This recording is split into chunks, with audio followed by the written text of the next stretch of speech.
पिछले 1 साल से ऋचा मर्डर केस चल रहा है और अभी तक इसका मर्डर पकड़ा नहीं गया। तो हम क्राइम कंट्रोल न्यूज़पेपर वालों ने सोचा कि खुद ही इसका इन्वेस्टिगेशन करें। इसके मतलब आप सीआईडी से नहीं आए हैं? नहीं नहीं नहीं, मैं तो एक क्राइम रिपोर्टर हूँ और क्राइम कंट्रोल न्यूज़पेपर के लिए काम करता हूँ। फिर तो ठीक है, मैं तो बिल्कुल डर गई थी।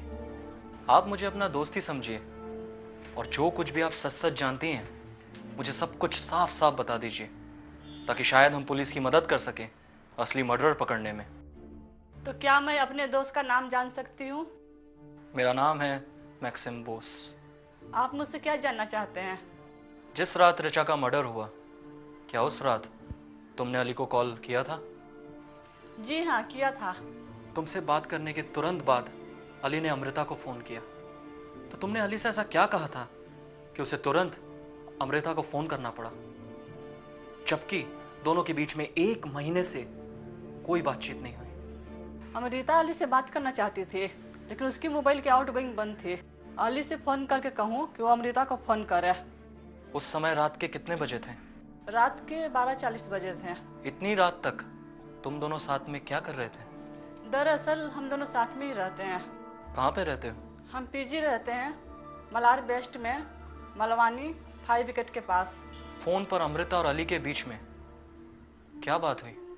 फ़ोन पर जो अमृता बात कर रही थी वो सुनकर मैं तो एकदम हैरान हो गई। ऐसी क्या बात हुई उन दोनों में कि तुम हैरान हो गई? सारी दुनिया ये जानती थी कि अमृता अली की दीवानी थी।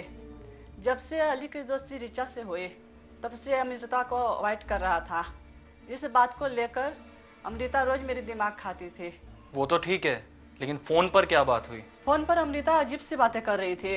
वो अली को समझा रही थी कि ऋचा से उसे झगड़ा नहीं करना चाहिए और तुरंत ऋचा के घर जाकर उससे सलाह कर लेना चाहिए। ऋचा के घर जाके? इससे क्या मतलब है तुम्हारा? क्या अली कहीं और जा रहा था? हाँ, अली तो अपने घर जा रहा था। ये तो अमृता ने फ़ोन पे कहा कि अली को ऋचा के घर जाना चाहिए। ओके, इसका मतलब उस दिन अगर अली अमृता की बात नहीं सुनता और ऋचा से मिलने उसके घर नहीं जाता, तो शायद वो इस केस में नहीं फंसता। मैंने ऋचा को उसका हालचाल पूछने के लिए कॉल किया। वो घर पर ही थी। आखिरी लफ्ज जो मैंने सुने थे वो थे कि अली आ गया है, मैं तुझसे बाद में बात करती हूँ, बाय। उसके बाद मैंने सुना अली डार्लिंग और फ़ोन रख दिया। आखिरी लफ्ज अली डार्लिंग और फ़ोन रख दिया। अमृता के बयान के मुताबिक जब तुम ऋचा से मिलने उसके फ्लैट पहुंचे, तब ऋचा अमृता से ही फ़ोन पर बात कर रही थी और तुम्हें देखते ही फ़ोन रख दिया। इसका मतलब ये हुआ कि तुम ऋचा को जिंदा देखने वाले आखिरी इंसान थे। नहीं मैक्सिम जी, अमृता झूठ बोल रही है।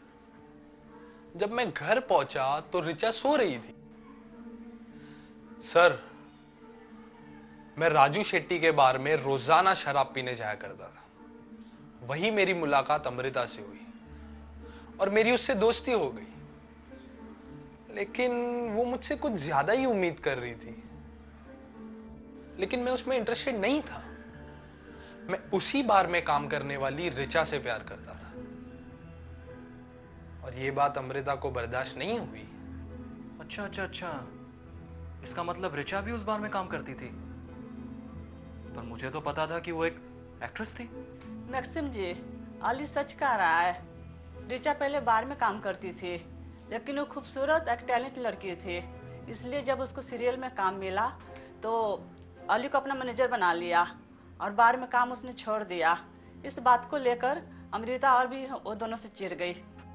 इतनी सी बात को लेकर क्या अमृता इस हद तक जा सकती है? एक लड़की जब प्यार में धोखा खाती है तो कुछ भी कर सकती है। मुझे ऐसा लगता है इतनी बड़ी साजिश अमृता अकेले नहीं कर सकती। इसमें किसी ना किसी का हाथ जरूर है। यही तो मैं पहले दिन से इंस्पेक्टर अंशु जी को समझाने की कोशिश कर रहा हूं, लेकिन इस इलाके के सारे पुलिस वाले राजू शेट्टी के इशारे पर काम करते हैं। मैं आ गया हूं तुम्हारी प्रॉब्लम सॉल्व करने। तो करो ना, मैंने कहा मना किया है। तुम अभी राजू शेट्टी के बारे में कुछ कह रहे थे? जी हाँ, मुझे लगता है कि अमृता और राजू शेट्टी मिलकर मुझे फंसाना चाहते हैं। अली मेरे बार में रोज पीने आता था। उसकी बार में सबसे दोस्ती हो गई थी। मर्डर के दिन अली मेरा बार में शराब पी रहा था। उसे किसी का बार बार कॉल आता था। मुझे लगता है कि वो रीचा का ही कॉल होगा, क्योंकि बात करते हुए वो वही नाम ले रहा था। करीब रात को 12:30 बजे बाहर से निकलने से पहले वो उसी से बात कर रहा था। वो ये कह रहा था, रीचा अगर तुमने मुझे दोबारा कॉल किया तो I will come and kill you. Sir उसने बहुत ज़्यादा पी ली थी, खुद की बाइक भी चलाने का होश नहीं था।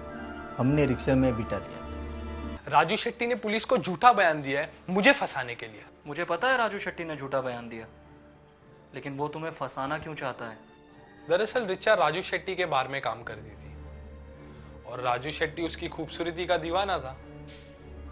उस पर लगभग 50,000 रुपए हर महीने खर्च करता था। लेकिन जब रिचा को सीरियल में काम मिल गया तो उसने राजू शेट्टी के साथ सारे संबंध तोड़ दिए और उसने मुझे अपना मैनेजर बना लिया। जब राजू शेट्टी को मेरे और रिचा के संबंध के बारे में पता चला तो उसे बहुत गुस्सा आया। इसलिए हो सकता है कि मेरे घर पहुंचने से पहले ही उसने रिचा को मरवा डाला हो। और ऐसा ही हुआ है, राजू शेट्टी ही मर्डरर है।